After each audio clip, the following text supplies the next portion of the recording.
Hello दोस्तों। तो स्वागत है आप सभी का फ्यूचर टू एकेडमी पर।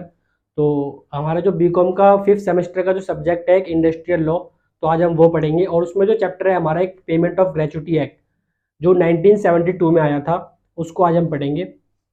तो पेमेंट ऑफ ग्रेच्युटी एक्ट होता क्या है? पेमेंट ऑफ ग्रेच्युटी एक्ट ये है कि कोई भी, जैसे आप किसी भी कंपनी में आप सर्विस दे रहे हो अपने, आप जॉब कर रहे हो किसी भी सर्विस किसी भी कंपनी में, तो आप फिर जब रिटायरमेंट होते हो, रिटायरमेंट के टाइम पे जो आपको एम्प्लॉयर कुछ पैसा देता है, जो खुश होकर के, वो एक पेमेंट ऑफ ग्रेच्युटी होती है। और ऐसा नहीं है कि ये आपने एक दो साल काम किया तो आपको एक दो साल बाद ही किसी कंपनी से अगर आप टर्मिनेशन होते हो तो आपको वो मिल जाएगा, नहीं। आपके पूरे 5 साल कंप्लीट होने चाहिए, तभी आपको पेमेंट ऑफ ग्रेच्युटी की पेमेंट ऑफ ग्रेच्युटी मिलेगा, नहीं तो नहीं मिलेगा। तो फिर हम ऐसे आगे चल के जो डेफिनेशंस है कुछ पढ़ते हैं आगे चल के। तो अब आगे है, पहले हम पढ़ते हैं पेमेंट ऑफ ग्रेच्युटी के बारे में। Introduction. The term gratuity is derived from the Latin word gratuitous. ये लैटिन वर्ड से लिया गया है, ग्रेच्युटियस के नाम से। सेकंड पॉइंट है the payment of gratuitous rules 1972 which comes into force with effect from 16 September 1972। ये जो एक्ट है ये 1972 में पहले आ गया था, बट इसके जो इफेक्ट है, जब ये लागू कब से हुआ, ये लागू 16 सितंबर 1972 से हुआ था। फिर थर्ड है हमारा इसके मीनिंग है, gratuity of payment of gratuity का ये मीनिंग दे रखा है। तो gratuity is the payment made by the employer to employ at the time of the termination of his service, either by the retirement on superannuation or on resignation or on termination of the service। Gratuity वो payment है जो कि एक employer employ को देता है जब वो टर्मिनेशन होता है, जब वो अपनी जॉब छोड़कर जाता है, या कि चाहे वो एम्प्लॉय खुद से निकाल दे, चाहे वो रिटायर हो जाए, चाहे उसकी एज कंप्लीट हो। एक होता है सुपर एन्युएशन, एक होता है रिटायरमेंट। रिटायरमेंट में होता है कि जैसे वो उसकी भी उम्र नहीं है रिटायरमेंट की, पर वो पहले वो ले लेता है, अपनी रिजाइन दे देता है, तो वो हो गया रिटायरमेंट। और सुपर एन्युएशन जो कि हमारा ये है, सुपर एन्युएशन का मतलब होता है कि सुपर एन्युएशन में जैसे कि लास्ट किसी भी गवर्नमेंट जॉब में लास्ट एज होती है 65 एज तक कोई भी एम्प्लॉय होता है वो काम कर सकता है। अगर वो 65 के बाद अपना जाता है, टर्मिनेट होता है, तो उसे कहते हैं हम सुपर एन्युएशन। और रिटायरमेंट होता है अगर वो उस एज से पहले चला जाता है, तो उसे कहते हैं हम रिटायरमेंट। तो किसी भी समय पर चले जाए, चाहे उसे एम्प्लॉयर निकाल दे, चाहे वो खुद से रिजाइन देके चला जाए, चाहे वो 65 की उम्र एज हो जाए कंप्लीट, उसके बाद वो जा रहा है, उसको जो ग्रेच्युटी मिलेगी उसे हम कहते हैं पेमेंट ऑफ ग्रेच्युटी। फिर आता है फोर्थ पॉइंट कि अब यह है कि ग्रेच्युटी लगेगा किस पे, कौन कौन से एम्प्लॉय इंक्लूडेड होंगे उसमें जिनको पेमेंट ऑफ ग्रेच्युटी मिलेगा। ठीक है। फिर है पहला फोर्थ पॉइंट है an act to provide for a scheme for the payment of gratuity to employees engaged in a factory, mines, oil fields, plantation, ports, railways, companies, shops or other establishment, and for matter connected therewith or incidental thereto, employing 10 or more worker with the aid of power and 20 or more person without aid of power। तो जो जो employ एक factory है, पहला factory, mines, oil field, plantation, railway, port, company या shop और किसी other establishment में अगर काम करते हैं तो उनको पेमेंट ऑफ ग्रेच्युटी मिलेगा। और क्या कहते हैं, और फैक्ट्री में जैसे फैक्ट्री में 10 पर्सन होने चाहिए, 10 से ज्यादा होने चाहिए। जब किसी पावर का यूज हो रहा है, जैसे कि किसी इलेक्ट्रॉनिक मशीन का यूज हो रहा हो, तो 10 और मोर वर्कर होने चाहिए उसमें। और अगर 20 और मोर वर्कर भी है तो उसमें अगर विदाउट पावर कोई काम हो रहा है, कोई हाथ का काम हो रहा है, तो उसमें 20 और मोर वर्कर होने चाहिए फैक्ट्री में, तब उनपे पेमेंट ऑफ ग्रेच्युटी एक्ट लगेगा, यानी कि उन्हें ग्रेच्युटी मिलेगा। फिर a lump sum is payable in consideration of the past service rendered by the employ. जो एक लमसम अमाउंट मिलता है रिटायरमेंट के टाइम पे, इकट्ठा पैसा मिलता है रिटायरमेंट के टाइम पर, जो कि एम्प्लॉय को मिलता है, जो उन्होंने पास्ट में अपनी सर्विसेज, जो भी उन्होंने 5 साल, 10 साल, 12-15 साल या 60 साल जो भी उन्होंने सर्विस दी, उनको देखते हुए जो एम्प्लॉय होता है वो एक लमसम एक इकट्ठा अमाउंट में पैसा देता है। तो ये हो गया हमारा पेमेंट ऑफ ग्रेच्युटी का इंट्रोडक्शन पूरा। अब आगे हम पढ़ते हैं कि अब एम्प्लॉयज के बारे में, कि हाँ भाई कौन कौन से एम्प्लॉयज में इंक्लूडेड होंगे। तो एम्प्लॉय में इंक्लूडेड होंगे हमारे the term employ as any person other than apprentice who is employed for the wages। Employ में हर एक एम्प्लॉय इंक्लूडेड हो जाएगा जो अपनी तनख्वाह के लिए, जो अपनी तनख्वाह के लिए काम करे, और बस एक अप्रेंटाइज को छोड़कर, यानी ट्रेनिंग को छोड़कर। जैसे हम किसी भी उसमें जाएंगे, अगर हम ट्रेनिंग करने जाते हैं 1 साल की या 1.5 साल की हमारी जो ट्रेनिंग होती है, तो हम उसमें इंक्लूडेड नहीं होंगे एम्प्लॉय में, यानी कि हमको पेमेंट ऑफ ग्रेच्युटी नहीं मिलेगा। और जो जितने भी अपने जो वेजेस के लिए काम करते हैं, उनको वो सारे एम्प्लॉयज में इंक्लूड हो जाएंगे। और वो लोग भी इंक्लूड होंगे जो फैक्ट्री में, माइन में, oil field, plantation, port, railway companies और अदर स्टैब्लिशमेंट में जो काम कर रहे हैं एम्प्लॉयज होंगे उसमें, वो सारे इसमें इंक्लूड हो जाएंगे। इसमें अब आता है कि एक्सक्लूड, यानी एम्प्लॉयज में कौन कौन नहीं आते, जिनको पेमेंट ऑफ ग्रेच्युटी नहीं मिलेगा, वो एम्प्लॉय कौन कौन से हैं। तो वो एम्प्लॉय हमारे होते हैं जैसे कि कोई भी गवर्नमेंट ऑफिसर, उनको पेमेंट ऑफ ग्रेच्युटी नहीं मिलता, या फिर गवर्नमेंट के अंडर में जो काम कर रहा हो, या सेंट्रल गवर्नमेंट के अंडर में काम कर रहा हो, या स्टेट गवर्नमेंट के अंडर में काम कर रहा हो, या फिर कोई भी एम्प्लॉय जो कंपनी में तो काम कर रहा है बट उसकी जो तनख्वाह आ रही है, जो भी मतलब उसको हायर किया गया है एक गवर्नमेंट के द्वारा, यानी गवर्नमेंट ने, अगर मान लो किसी स्टेट गवर्नमेंट ने, मेरी कोई कंपनी है और उस मेरी कंपनी में कोई एम्प्लॉय काम कर रहा है, बट जो उसको हायर कर, उसको एक स्टेट गवर्नमेंट ने भेजा है मेरी कंपनी में कि हाँ भाई इसको बंदे को ये करो, और उसका जो पैसे का जो सैलरी वगैरह जो आती है वो उसे गवर्नमेंट देती है, तो उस पर फिर मैं रिस्पॉन्सिबल नहीं हूं कि मैं उसे उसे ग्रेच्युटी दूंगा।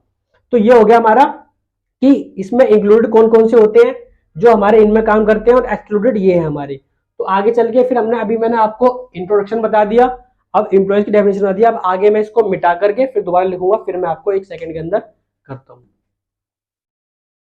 हाँ तो दोस्तों, अब हम पढ़ेंगे एम्प्लॉयर के बारे में और एप्रोप्रिएट गवर्नमेंट जो इसको मतलब पेमेंट ऑफ ग्रेच्युटी का सारा काम देखेगी कि कौन सा एम्प्लॉयर दे रहा है या नहीं दे रहा है, तो वो सब काम जो गवर्नमेंट देखती है वो एप्रोप्रिएट गवर्नमेंट करती है, ठीक है।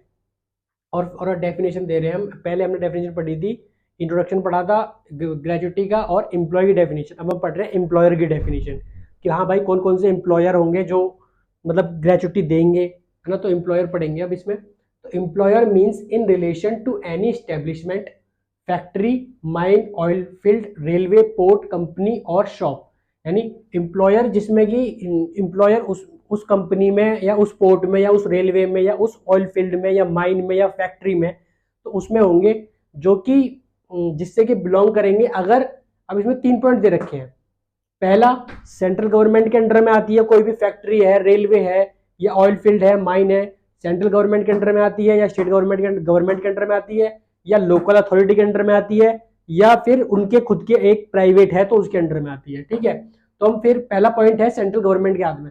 अब जैसे कोई भी ऑयल फैक्ट्री है, माइन है, ऑयल फील्ड है, माइन है, प्लांटेशन है, पोर्ट है, अगर वो सेंट्रल गवर्नमेंट या स्टेट गवर्नमेंट से बिलोंग करती है या उनके अंडर में आती है, तो उसमें जो पर्सन या फिर अथॉरिटी अपॉइंट की जाएगी, अप्रोप्रिएट गवर्नमेंट उसे अपॉइंट करेगी, यानी जो अप्रोप्रिएट गवर्नमेंट यहाँ पे जो डिफाइन की गई है, वो अप्रोप्रिएट गवर्नमेंट उस पर्सन या उस अथॉरिटी को अपॉइंट करेगी, हाँ भाई कि तुम इस कंपनी के या इस पोर्ट के तुम ही एम्प्लॉयर हो, ठीक है। अगर वो अपॉइंट नहीं करती, अगर अप्रोप्रिएट गवर्नमेंट नहीं अपॉइंट करती, तो उसका जो एम्प्लॉयर होगा वो होगा जो उस मिनिस्ट्री का, उस डिपार्टमेंट का जो हेड होगा, head of the ministry of the department, जो उस डिपार्टमेंट का हेड होगा वो एम्प्लॉयर कहलाया जाएगा।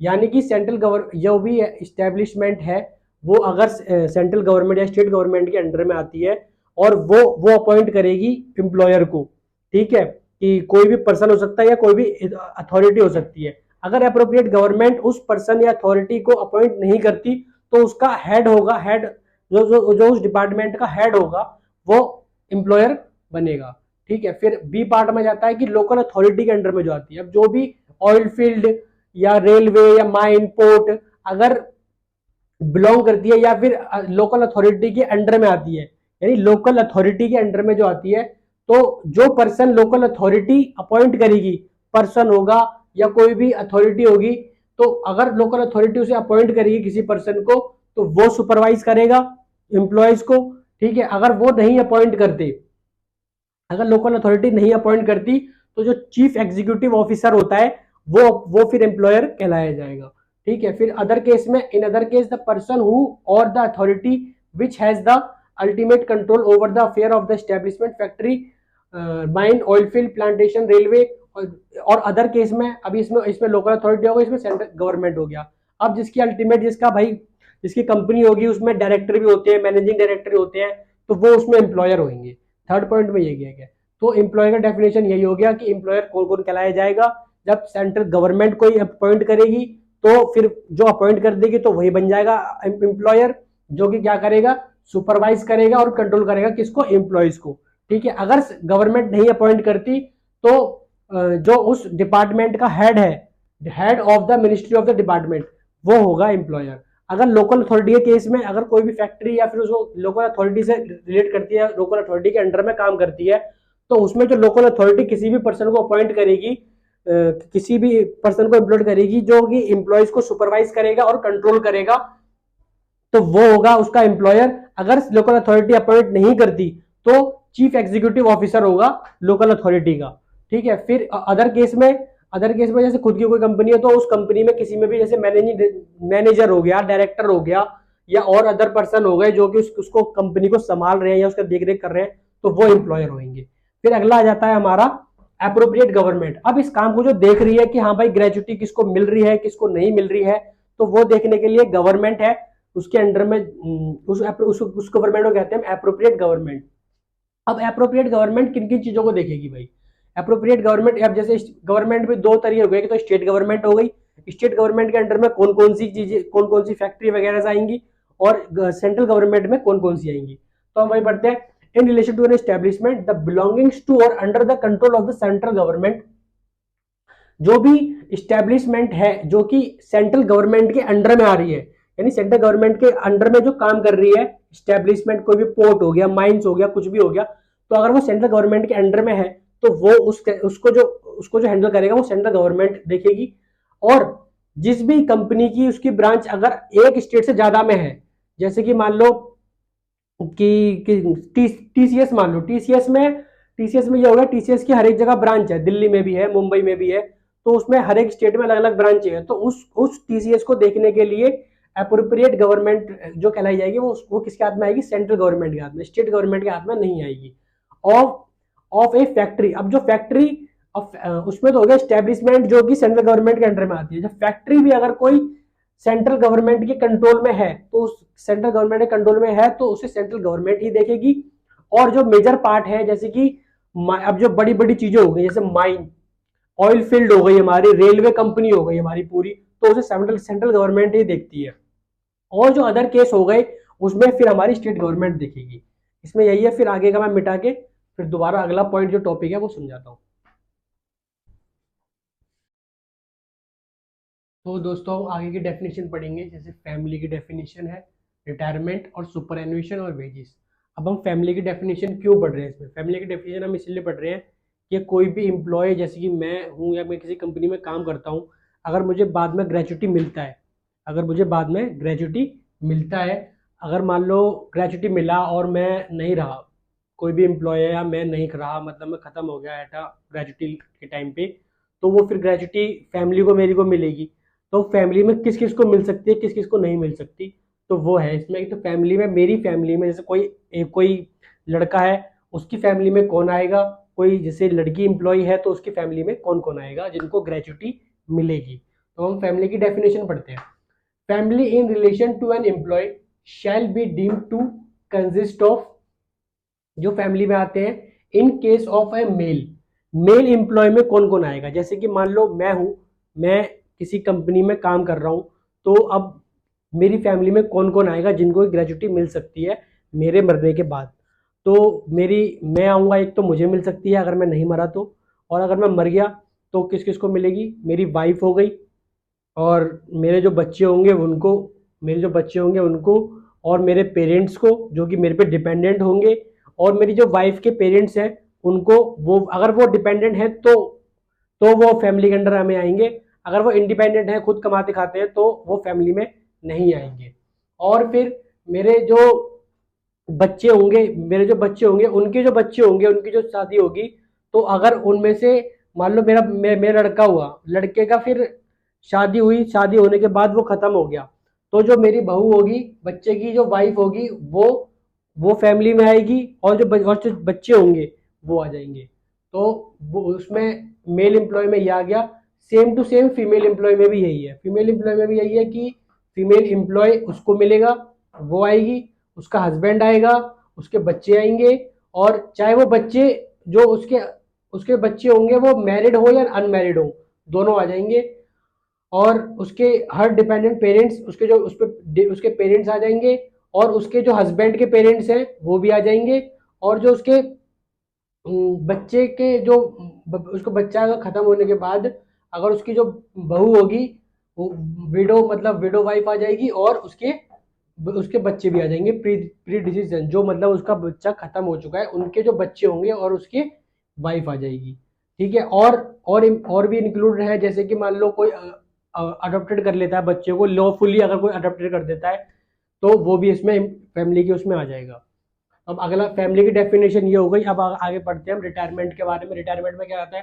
रिटायरमेंट में आ जाते हैं आप अगर किसी भी तरीके से टर्मिनेशन हो गए, जैसे कि आप मान लो खुद ही निकल गए, या फिर आपको एम्प्लॉयर ने निकाल दिया, या फिर आप किसी मतलब एक जब आपका टाइम खत्म होने वाला उससे 1-2 साल पहले आप खुद ही रिटायर हो जाते हो। अदर देन सुपर एन्युएशन, सुपर एन्युएशन नहीं होना चाहिए, मतलब कि आप एक सुपर एन्युएशन नहीं होना चाहिए। बाकी कैसे भी आप रिटायर हो गए किसी भी तरीके से, एम्प्लॉयर ने निकाल दिया या आप खुद निकल गए, बस सुपर एन्युएशन नहीं होना चाहिए। बाकी आप कैसे भी टर्मिनेशन हो गए तो वो रिटायरमेंट में आ जाता है। अब आ जाते हैं हम कि सुपर एन्युएशन होता क्या है। सुपर एन्युएशन है the term superannuation as in relation to an employ, the attainment of an employ of such age is fixed in the contract and the or conditions of service as the age on the attainment of which the employee shall vacate the employment।